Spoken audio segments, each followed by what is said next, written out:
Guys, hello and welcome back to my YouTube channel. So आज मैं करने वाली हूँ वीक 4 का एंटायर रिव्यू। सो जैसे कि मैंने पिछले वीडियो में बताया था, तो ऑफ कोर्स ये तो है कि शो ऑलरेडी जो 2 वीक्स का एक्सटेंशन है वो तो शो को मिल गया है, क्योंकि अभी शो में अच्छा चलो मैं हाइलाइट्स के साथ ही सारी चीज़ें एलैबोरेट कर देती हूँ। बस इतना है कि शो ऑफ कोर्स एक्सटेंड हो गया है for the next 2 months, sorry the next 2 weeks.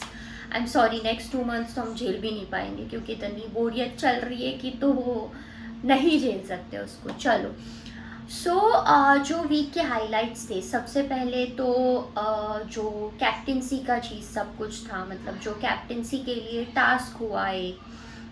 फिर उसके बाद कुछ चीज़ें हुई, जो जिया उनका जो एंटायर ग्रुप है उसके जो भी झगड़े थे, फिर पूजा जी का इरप्शन, फिर उसके बाद जो उसके पहले जो इन्फ्लुएंसर्स आए थे, जो वो टास्क हुआ, देन कैप्टेंसी मिली, वो भी जो अपने वाइल्ड कार्ड्स थे वो वाइल्ड कार्ड्स आए उसके उनके आने के बाद मनीषा की कैप्टनसी, और फिर जो मनीषा का एक स्पैट था विथ बेबी का वो चीज़, एंड एट द एंड जो वीकेंड का वार था।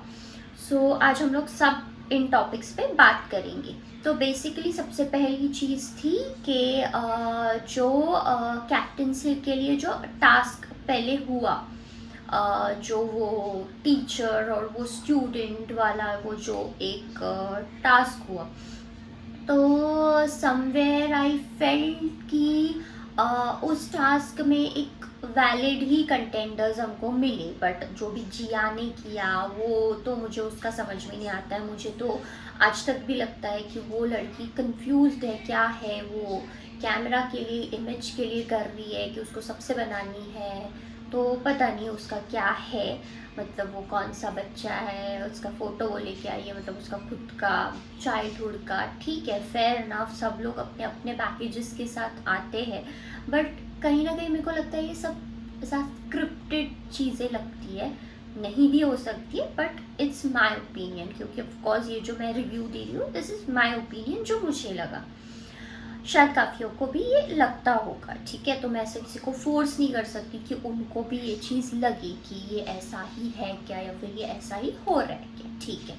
चलो मैंने जिया को बहुत फुटेज दे दिया है अभी मेरे रिव्यू में। अगला बात करते हैं कि जो टास्क हुआ था जिसमें वो जो इन्फ्लुएंसर्स थे वो आए थे घर में, तो या somewhere it was a fun thing. मतलब मुझे जो सबसे ज़्यादा एंटरटेनिंग या फिर फ़नी, ठीक है, आरजे मलिश्का का जो एक एनर्जी रहता है वो एक पावर पैक एनर्जी था, वो फील हुआ। बट अदरवाइज़ देखा जाए तो जो एंटरटेनमेंट फैक्टर था, जो फ़न काइंड ऑफ चीज़ें थी, कैमरा के सामने बोलना हो या जो भी हो, वो डैनी ने बहुत अच्छे से किया। मतलब I can give this to him कि उसने काफ़ी अच्छे से किया उसका जो भी पार्ट था उसमें। एंड जो भी एंटायर टास्क गया, जिस तरीके से भी कंटेस्टेंट्स रिस्पॉन्ड कर रहे थे उन लोगों को, it was way too funny to watch. मतलब एक एंटरटेनमेंट सेगमेंट था मेरे लिए वो। उसके पहले आई थिंक कैप्टनसी, या उसके पहले कैप्टनसी हुई थी, और जिसमें मनीषा को कैप्टनसी मिल गई थी। जो हमारे वाइल्ड कार्ड्स आए थे, ऑफ कोर्स एल्विश यादव और आशिका भाटिया। तो मैं अपने वाइल्ड कार्ड्स के बारे में ऑफ कोर्स बोलना है मुझे, क्योंकि शो इतना बोरियत पे था ना, इतना बोर था। मतलब ऑनेस्टली मैं शो अगर देख भी रही हूँ ना इंटरेस्टिंगली, तो I am watching it for Abhishek, I am watching it for Manisha, क्योंकि इवन 24 आवर्स का जो लाइव होता है उसमें भी जो भी उनका एक फन सेगमेंट चालू रहता है ना, जो स्पॉन्टेनियसली आता है, ऐसा कुछ प्लान्ड नहीं है। बैक ऑफ द माइंड बैठो बैठो 2 घंटे काउच पे और सोचो कि ये करना है, मैं इसको ये बोलूँगी, नहीं होता है उनके जहन में भी। उनका जो आता है स्पॉन्टेनियस होता है, it's fun to watch in fact. उसके बाद अभी जो एल्विश का एंट्री हुआ है ना, आई ऑनेस्टली फील कि एक पॉजिटिवली एक एनर्जी आई है शो में। जो ऐसा बोरिंग सा लग रहा था ना, वो अभी एनर्जी आई है शो के लिए। काफ़ी इम्पोर्टेंट था ऐसा एक कंटेंडर जो वाइल्ड कार्ड आए एंड शो को एक लेवल ऊंचा लेके जाए, and honestly he is doing his part very well. मतलब मुझे तो बहुत अच्छा लग रहा है, आई एम एन्जॉइंग इट। जहाँ तक बात रही उनका जो भी झगड़ा हुआ उसका, अविनाश का, मुझे नहीं लगता कि उसमें इतनी कुछ बड़ी बात थी। ऑफ कोर्स वो उनको पोक कर रहा था, आते से ही वो पोक कर रहा, क्योंकि उसने देखा है, मतलब वो देख के गया है, ऐसा नहीं है कि उसको नहीं पता है कि कौन यहाँ पे किसको टारगेट करना है, किसको नहीं करना है। सो उसने जिस तरीके से देखा है शो में क्या हो रहा है क्या नहीं, उसके हिसाब से he is behaving with all of them. And चलो उसकी वजह से अविनाश को थोड़ा बहुत फुटेज मिल गया, जैसे कि वीकेंड के वार में भी ये चीज़ क्लियर हो गई कि फुटेज तो भाई उसको मिल गया थोड़ा सा, तो जो बिल्कुल भी नहीं दिख रहा था, जो शिप का कैप्टन बनने आया था, इनफैक्ट वो शिप पे चढ़ा ही नहीं था। मैं तो ये बोलूँगी इन अ फन वे, वो नहीं चढ़ा था शिप पे, तो चलो इसकी वजह से एटलीस्ट वो शिप पे चढ़ तो गया। कैप्टन तो खैर दूर की बात है, वो तो होने से रहा, क्योंकि वो जो अपना एक अकड़ छोड़े तो आगे की चीज़ें हो, ठीक है। तो जो वो स्पैट हुआ उसमें मैंने एंजॉय किया इनफैक्ट, क्योंकि मुझे लगा कि अविनाश का प्रेजेंस दिखा in fact, other rather than sitting on that couch and doing all the चुगलीज एंड वो सब कुछ, तो मैंने वो एंजॉय किया, ठीक है। मुझे सबसे बुरा लगा फॉर मनीषा, क्योंकि जिस तरीके से बेबिका ने उसको बोला ना, कुछ चीज़ें होती है कि तुम लोग एक दूसरे को ऐसा कुछ भी बोलो, रूडली बोलो, यहाँ तक कि आई फील कि बिच भी ठीक था, लेकिन किसी के कैरेक्टर के बोलना ना, that's not right. And at किसी को भी वो राइट नहीं है, मतलब अगर वो आपका फ्रेंड नहीं है तो नहीं है, बट अगर आपको वो फ्रेंड है, रह चुका है, तो भी ये चीज़ें बोलना मुझे लगता है कि बहुत बहुत बिलो द बेल्ट है। तो मुझे बहुत बुरा लगा उसके लिए। एंड वो उसके बाद रो रही थी, फिर अभिषेक ने उसका स्टैंड लिया, बाकी सब तो देख रहे थे, ऑडियंस ही है, वो देखेंगी, वो और कुछ नहीं कर सकते।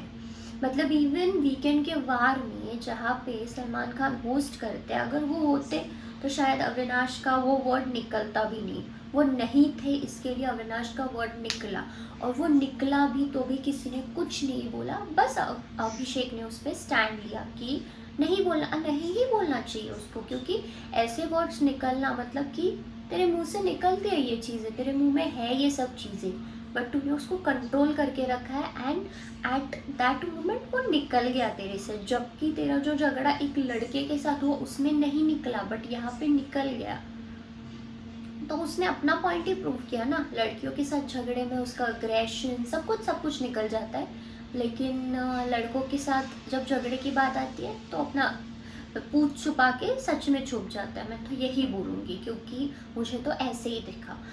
फिर आते हैं वीकेंड के वार पे। आई आई ऑनेस्टली फील कि मतलब सलमान सर नहीं थे होस्ट करने के लिए, इसके लिए कुछ भी चल रहा था। मतलब वीकेंड का वार तो इतना बोरिंग था ना, वर्स्ट वीकेंड का वार लग रहा था। मतलब वही कॉमेडी, फिर चलो कुछ नहीं है तो प्रमोशंस करवाओ, तो निशांत ने एक टास्क करवाया, फिर उसके बाद श्रिया ने एक फन टास्क करवाया वो डांस वाला, फिर उसके बाद सुम्बुल और सुमेध आए थे, उन्होंने वो जो क्वेश्चन आंसर वाला जो सेगमेंट किया, और जिसमें वो शॉक वाला था। ये हर एक सीज़न में तो होता है वो शॉक वाला चीज़, तो इसमें हुआ। और बेचारी वो Ashika, I in fact felt bad for her, क्योंकि कहीं ना कहीं she is trying to adjust. वो ऐसी पर्सनैलिटी नहीं है, या फिर वो एक ऐसा बिग बॉस मटेरियल जैसे बोलते हैं वो नहीं है शायद, तो उसकी वजह से उनको काफ़ी डिफ़िकल्ट जा रहा था टू एडजस्ट, और जा रहा है इनफैक्ट, तो उसकी वजह से उनका रोना निकल गया। ऐसे नहीं होता है कि हर एक पर्सन स्ट्रॉन्ग ही हो, एट टाइम सॉफ्ट हार्टेड लोगों का वो रोना निकल जाता है। बट उसके ऊपर जो पूजा जी ने स्टैंड लिया, मुझे समवॉट लगा उनके स्टैंड भी बहुत ज़्यादा बायस्ड होते हैं, क्योंकि पहले उन्होंने ही उसको ज़ीरो दिया था, ठीक है। ठीक है, चलो वो ज़ीरो तो उन्होंने फेयरली दिया था, I agree to this point, but उसको भी वो ये तरीके से बोल सकती कि अभी नहीं है तो उसके बारे में मैं कुछ प्रेडिक्ट नहीं कर सकती, मैं किसी और को देती थी, वो ये भी कर सकती थी मेरे पॉइंट ऑफ व्यू से। बट चलो ठीक है, उन्होंने दे भी दिया, बट देन ऐसा बाकी किसी माइंड में, मुझे नहीं पता कि वो जनता गैंग के माइंड में क्या था, बट मुझे नहीं लगता है कि बेबी का, in I will give it to baby का ये मनीषा, अभिषेक, इनके माइंड में ऐसे कुछ था कि बुली टाइप करना है। ठीक है, इट वॉज अ टास्क, वो लोग टास्क करवा रहे थे। अभी इसमें भी वो लोगों ने टास्क करवाया, लेकिन टास्क करवाया किसी से, और उसका जो उनको इंटेंशन किसी और पे भेजना था। ठीक है, तो उनको एक्चुअली करना है एल्विश वर्सेस अभिषेक, जो कि मेकर्स बहुत ट्राई कर रहे हैं कि इन दोनों को अगेंस्ट भिड़वाओ, ताकि उनको और टीआरपी मिले। वैसे तो अभी एल्विश के आने के बाद टीआरपी जो इधर था वो इधर चला ही गया है, बट अभी उनको और उसमें ट्विस्ट मसाला चाहिए, तो इसके लिए वो लोग कंटिन्यूसली एफर्ट्स कर रहे हैं कि वो लोग वो एंगल फाइंड कर सके। अभी लेट्स सी, ये दो अपने जो स्ट्रॉन्ग कंटेंडर्स है, जो कहीं ना कहीं टॉप 2 के लिए तो ऑफकोर्स डिज़र्व करते हैं, बट ऑफकोर्स मेकर्स को ये नहीं चाहिए कि दोनों भी जाए, तो इनका यही स्ट्रैटेजी रहेगा कि दोनों को एक दूसरे के साथ अगेंस्ट में करो, और उसके बाद जो उनका एक्सपेक्टेशन है वो अचीव करो। तो यही चल रहा है। बट हाँ, बहुत इंटरेस्टिंग रहेगा ये देखने के लिए कि नेक्स्ट वीक में अभी ये जो क्रिएट किया हुआ सिनेरियो है वो कैसे रन होता है। तो for this all updates stay tuned for my next video. And हाँ, अगर आपको वीडियो अच्छा लगे तो लाइक ज़रूर करना, comment, share and subscribe to my channel. Thank you.